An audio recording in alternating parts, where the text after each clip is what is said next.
Hello everyone! I've been using this Honeywell humidifier for about a year now, and I have a love-hate relationship with it so far. I've been looking for a humidifier for my apartment because in the winter it gets really dry, and I wanted a humidifier that could put out a lot of humidity in a short time, add a lot of capacity so it could run the full day without needing a refill, and also that add hygrostats so the humidity level would stay constant during the day. This humidifier fit the bill almost perfectly. It was quite cheap, it has an hygrostat and a huge capacity, so it's almost 30 liters of water capacity. It has two tanks, about 6 liters each. I think it's 9 gallons in imperial measurements. And it runs using a fan by evaporating water. So today I'm just gonna do a quick overview of this humidifier, what I liked about it, what I don't like so much about it, and I'll take it apart and see what are the improvements that I made to make it a little better. On the good side is, like I said, is the water capacity. You can fill both tanks and it will easily run all day even with a really dry environment. Another advantage is that it first empties this tank, then the other. So most time I just need to fill this tank once a day. So you don't have to fill half of both tanks each day. Also, it puts out quite a lot of moisture quickly, and the hygrostat works. It's a mechanical device. Minimum humidity level you can set is around 35%, which is what I run during the winter. Otherwise, it just always runs. But that's pretty much all of the good sides. The main drawback of this device is because of its design, it's quite noisy. It uses a big fan and moves a lot of air. In fact, it moves way too much air for no reason. I'll turn it on and you'll see what I mean. At the smallest speed, which is the speed I used, there's a wind noise, but it's tolerable. Then there's a medium speed, which increases quite a bit the noise. And then there's full speed, which is way too loud for nothing. And I don't see anyone using that because it can be heard from very far and it's just annoying. Let's turn it off. So there's the wind noise, the fact that the fan is way too powerful for no reason. And then there's, I don't know if you could hear it, but at the lowest speed, there's a distinct electrical humming noise, which is due to the design of the housing. Basically, all the main part which holds the fan here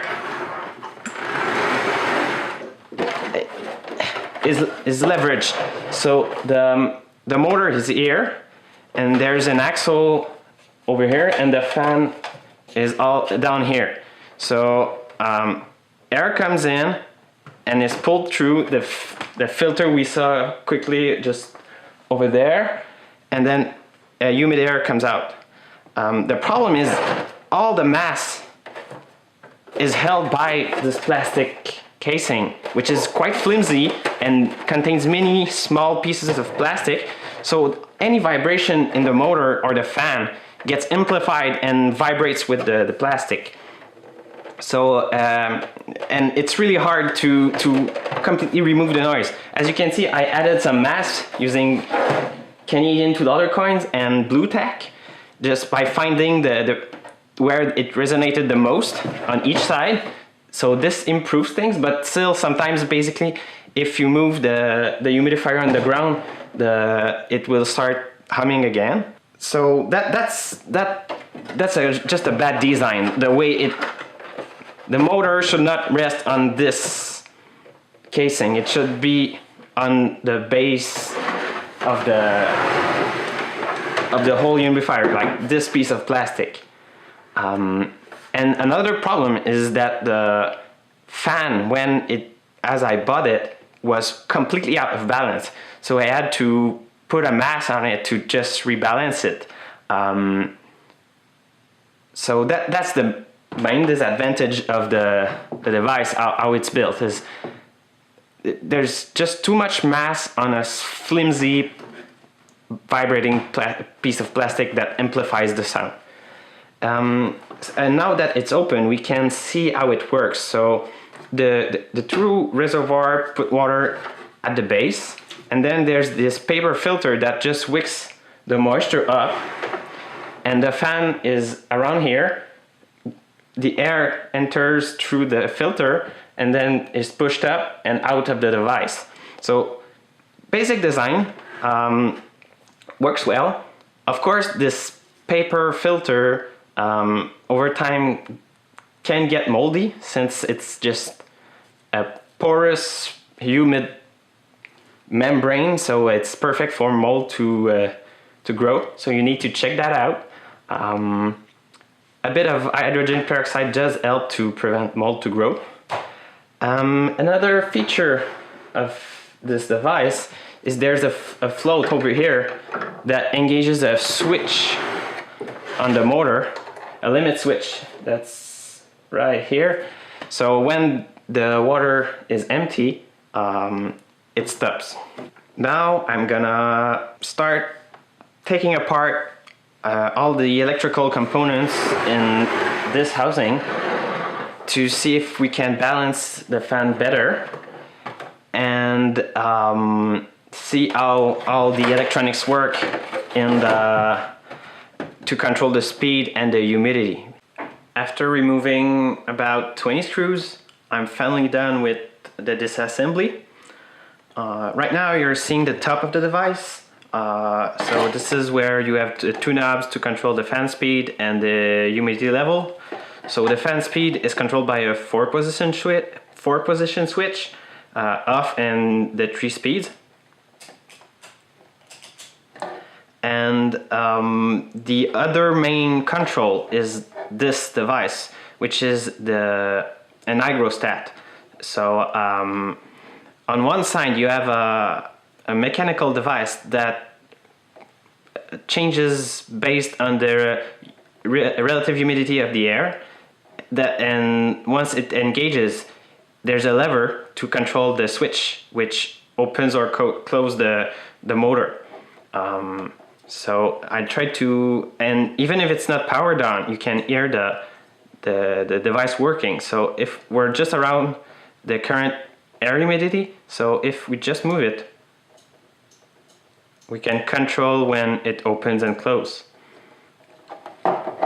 The controls are really simple. Basically, that's it. There's no computer, no microcontroller, no nothing. The speed is just controlled by this switch. So from what I understand, it's the motor is a AC induction motor, and it probably has an auto transformer inside it, and the 3 speeds are controlled by one of the 3 taps on the auto controller to control the voltage that goes to the main winding. And that's it. So the control is done inside the motor. There's no really control. It's the 3 speeds are set based on the windings. And then the humidity is controlled by this mechanical device. I'll try to zoom in to see how it works. It's the knob controls a cam, and the lobe is like an engine lobe. So the point at which the lever is switched on is controlled by this knob, and the lever then controls the switch, which is here. Inside the hole, maybe you can see it. It's really hard, but there's a cam which controls where it clicks, where the lever engages. And on the side, if you check here, this is let's focus. Okay.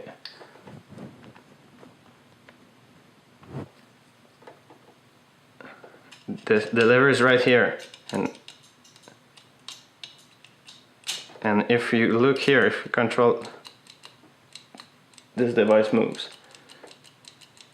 So I've tried to see the part that measures or that changes based on the humidity, but I can't really see it inside. So it must be a strand or a piece of metal or something that reacts to ambient humidity. Probably not metal, but maybe organic material or something like that. So that's basically it. Now we'll move to the other parts of the circuit. There's the other part of the circuit, which is right here. So there's the limit switch that engages when there's an adequate level of water, and disengages when the level is too low, which switches off all the electricity to the device. And then there's this run capacitor, 5 microfarads for the AC motor, which is right here. And that's it. There are nothing else, and all the wires then go directly to the engine, the motor. So this is the motor. This is the fan. One of the main problem with, well, not a problem, but how it's made, they could have made the axle go all the way and put a bearing at the top, which would have reduced the amount of leverage on the fan and reduced the torque on all the plastic parts. And the other problem, as I mentioned, is the fan is not balanced, so which causes all sorts of problems. So now that it's open, I have more surface here to correctly balance the fan. So I'll try to do that right now. Right now, the fan is balanced with a dime stick that's stuck to the fan with blue tack right here. I don't know if you can see it properly. So that's the fan, and you see the dime that's stuck to close to the axle. So it improves things quite a bit, but it's not ideal. If I could put it on the top instead of the bottom of the fan, it would be better.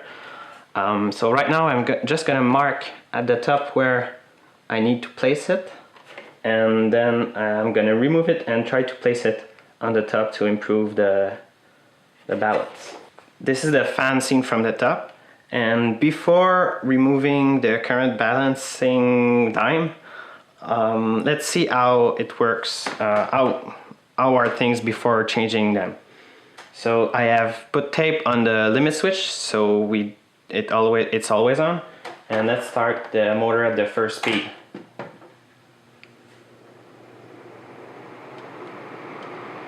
So there's a bit of wobble that can be felt. Actually it's quite, you can really feel it. Let's start at the second speed, and then top speed. As you can hear, there's a lot of wind, which is way too much for nothing, and there's quite a bit of vibration.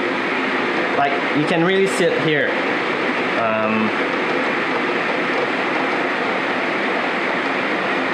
The piece is rattling all over the place.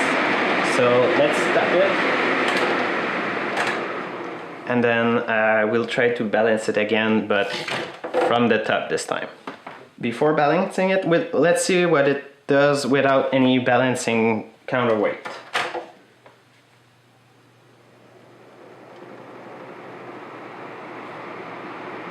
It's already shaking more. And top speed. Yeah, it's quite bad. So let's do this. Okay, I've been playing with the dime counterweight and moving it around, and I think I've found a sweet spot. I could still improve things probably, but the gains are getting quite small. So let's try to see what it does at full speed right now. This piece, which used to shake quite a bit, is now quite stable, almost no vibration. And when you touch it, there's a slight vibration, but it's much better. So, and if I lift it, because right now the motor is resting on the ground, which is an ideal case, because normally it's lifted by all the plastic around, and it's leveraged. So if we lift it, we can feel some vibration, but it's not too bad. And let's see at the slowest speed, which I normally use.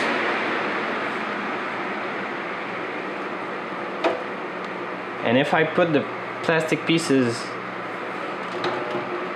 there is, and now you can hear the vibration that's amplified by the plastic. But once screwed, it should be quite better. So let's call it done.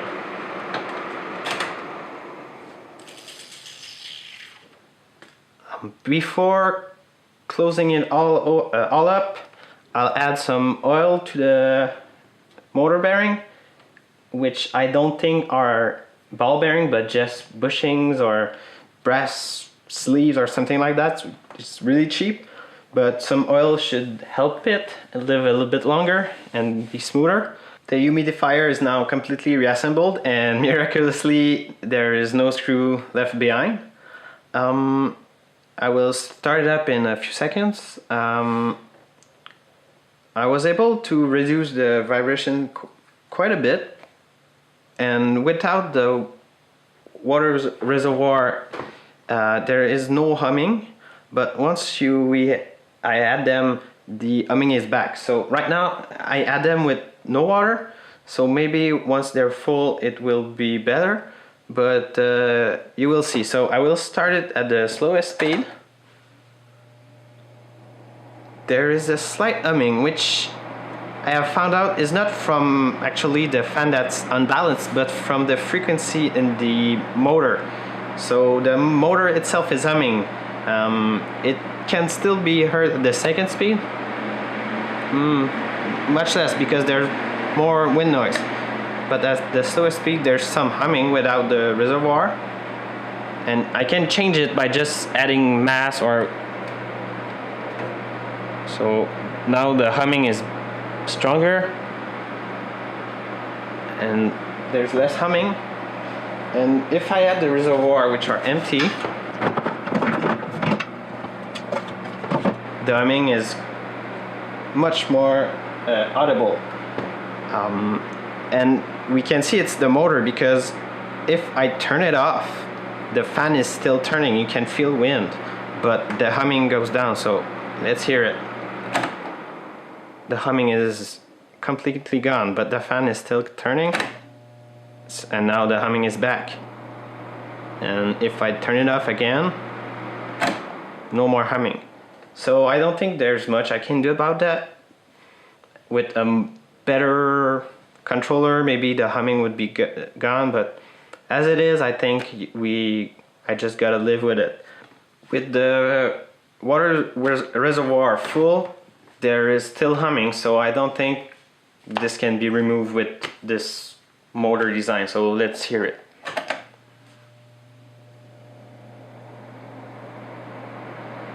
So there's still humming. It's not that bad, but still a better design would really improve on that. So in conclusion, it's quite a good humidifier. It does its job. The humidistat works, and and I love the water capacity and the way the first reservoir is emptied before the second. But the noise that it makes should be really better designed to remove this problem. First, if the motor was actually attached to the base and not this piece that is quite flimsy, it would be better. If the fan was better balanced, that would be much better. And then the fan speed control. There's no reason for this ludicrous mode like the third speed. I don't see anyone using it. And maybe the second speed, but the first speed should be the top speed, and there should be lower speed than that. And just a better control, maybe an electronic device control would work. Just adding maybe $10 in parts to the humidifier would improve it quite a bit. And so it's a good humidifier, but with just some tweaks from the manufacturer, it would be much better. I hope you liked the video. Follow the link in the description for more information on the diesel-powered.ca blog, and see you next time.